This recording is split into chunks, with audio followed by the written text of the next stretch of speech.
Hi, I'm your host Vasco Duarte. Welcome to the Scrum Master Toolbox podcast, where we share tips and tricks from Scrum Masters around the world. Every day, we bring you inspiring answers to important questions that all Scrum Masters face day after day.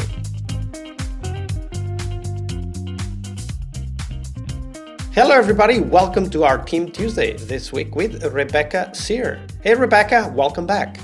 Hello, nice to be here. So, Rebecca, Tuesdays are Team Tuesdays. Of course, we talk about teams a lot. But before we dive into that, do share with us, what was the book that most influenced you in your career as a Scrum Master? I have a bit of an unconventional answer for you. I will share a book, but I also want to share video because I admittedly am a person that does not enjoy professional development via book. I don't like work-related books. I love a fiction. So the way I tend to learn is more often through, I love in-person things, meetups, seminars. I love podcasts and I love videos, a good TED Talk or something like that. So if I can, I'll share the book, and then I'd love to share a video that was really impactful. Go ahead.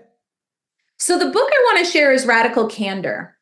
And the reason I want to share that one, it's not that the book itself, everything in it is so amazing. There are things that I agree and disagree with it, though I like her main point. The reason it was impactful is prior to reading that book, I thought feedback is nothing but dangerous. It's nothing but weaponized. And that comes a bit from the background that I was working in. I worked for a company where that is how it was utilized. Essentially, feedback that you got, which was delivered anonymously to your manager who pulled out themes, that was filled with their own bias. It was shared as reasons to bring the percentage of your increase that year down. So it was ways to cut away.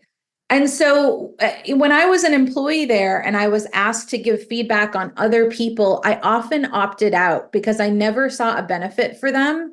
And I only saw a negative for both of us. It didn't seem to make any sense to give feedback. I read Kim's book and I started to feel really differently about it and think I need to do better. And the thing that stuck with me is she has a line in it where she says, feedback is actually part of your job at a company. It's not a nice to have. It's not a gift you're giving anyone. It's literally part of what you're paid for. And you have to do this as part of your role, as do others. So it sort of changed the framing of it in my mind. And then I really started electing more for providing feedback directly. So even in an environment where I was meant to deliver it to the manager, where it would be anonymized, I would send it to the person. This is what I sent to your manager. When I got bold, I started copying them so that the manager would see, I'm unafraid to share this with this person, and I want them to see verbatim what I said. Those kinds of things. I admit that I started out with pretty positive only feedback because I was afraid of what was going to happen. And I started eking my way into constructive feedback, sort of one-on-one, again, never providing it for a review. And then since then, I've gotten sort of better at flexing this muscle and normalizing feedback happening regularly. Yeah, absolutely. And it's not easy to give or receive feedback. Right. So it's definitely something one should get familiar with, learn some strategies and techniques.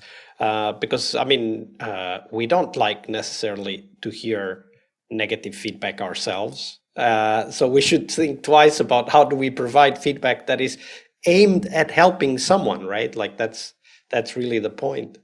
But you said that you had some other resource you would like to recommend. Yeah, what is that? so there's a video early in my career, maybe 10 years ago in my Scrum Master career, I attended a design thinking training, which was about a week long.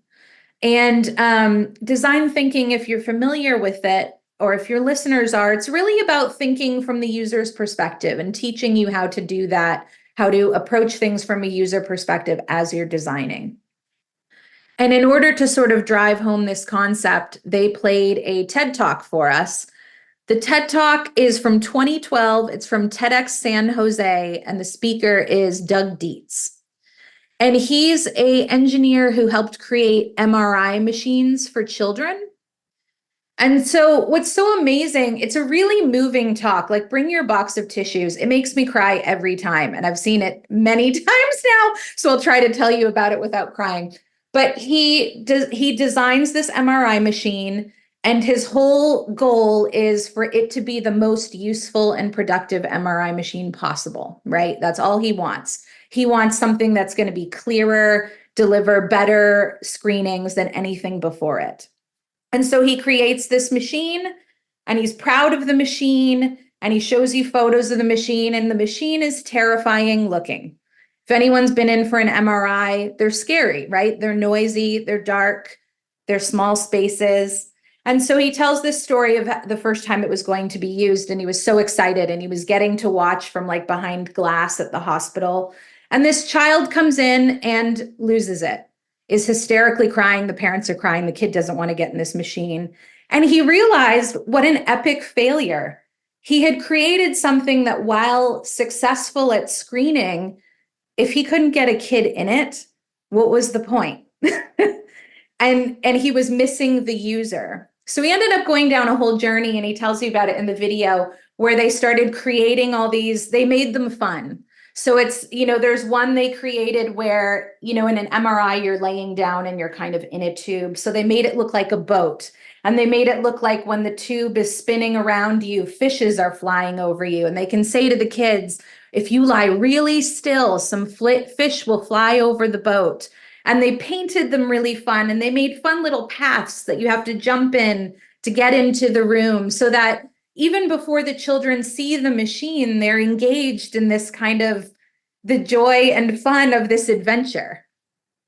So it was incredibly moving, and I've shown it in a lot of trainings that I've done. Oh, I've lost audio. That's a great story, and it really is a great way of showing how you can take your users, in this case the patients, into account. That's beautiful. Yeah. So Rebecca, of course, teams work on these machines, and sometimes they bring great ideas, and other times, sometimes they kind of create their own problems. So share one of those stories with us, Rebecca. Walk us through how this team developed, and of course, these small little behaviors over time created big problems for the team. Tell us that story, Rebecca. Absolutely. I've got one about feedback, which I thought would be a good tie-in to my book, Radical Candor. This is a story of a team that I'm going to say has terminal niceness. And so what that looks like, I had started working with a team. When I started with them, there was a lot of baggage there. And the baggage was they had been a very dysfunctional team. And that was due to a variety of things, including a few really difficult team members that were no longer there. One was a product owner that it sounded like there was disrespect there. It sounded like there was loss of trust. There was a lot of feelings about sort of the state of the team, and they were very kind of sensitive and trying to literally build a team again, as opposed to a disparate group of individuals that are miserable together.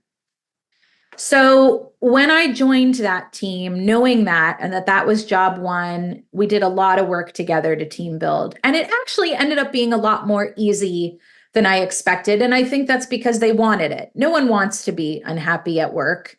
You want to be enjoying yourself. So they were sort of game for the different things I wanted to try. And before you know it, we're having fun in meetings, we're playing music, and each meeting opens with a different DJ, and we're just having a good time kind of sharing and learning about each other. But what I noticed fairly quickly is they were really capable of speaking up and providing feedback when it related to sort of ways of working or things that felt less personal, but they couldn't provide direct feedback to each other. And it was fear. It was terminal niceness. I don't want to offend anyone. We've finally come to this place where we're getting along, and I cannot upset the apple cart by, saying, Vasco, I need you to show up on time to a meeting, or whatever it was that was bothering them. So what I ended up doing with the team, I had gone and I wish I could find her name and I couldn't find it for you. I'll keep looking for it. But I went to a seminar where this amazing woman and Scrum Master shared this team feedback that she had been facilitating, and how she found it to be a great team building event. And so I asked the team if we could try that. We need to do feedback as part of your regular ways of working. At this particular company, they tended to do it quarterly. So you all have to do this. We have to get better at this muscle. You now trust me. We're having fun as a team. What do you think about this idea of doing group feedback together? And the way that it worked is each person had to provide one thing they appreciated about each person on the team and one thing they wanted to suggest. And it was that simple. And I said to them, it's not that deep. You don't have to change their life. You just have to provide a little bit of feedback. And then that would be delivered together as a group, all together. And I wanted to use that to sort of crack them open to be able to speak to one another. It felt like a risk. I had never done it before. I believed the woman that taught me this technique, that she said it worked great. And it did. It worked really great. There was a lot of fear going in. There was a lot of nerves. My Slack was blowing up with direct messages of people being like, I don't know. Do I really have to provide something critical? That kind of thing. But we went in and they did it and they did great. And I checked in throughout. Is anybody surprised by what they're hearing? Has anyone heard something upsetting? And pretty much everyone was going, no, this really makes sense. And I'm really glad you're saying it. There were comments like, I want to hear from you more in meetings. I feel like you have more to contribute and you're not speaking. And you can imagine the person hearing that was like, wow, I will speak up more in meeting. I didn't realize that, I feel junior. I didn't know that I should have been saying more. So it ended up being a great event that they started repeating on a quarterly basis. And that really was able to sort of crack that nut of being able to share directly with each other any feedback that we had. And that's a great way to motivate people to also give others feedback. Like when you hear a feedback that actually pushes you to think, okay, maybe I should talk more in meetings.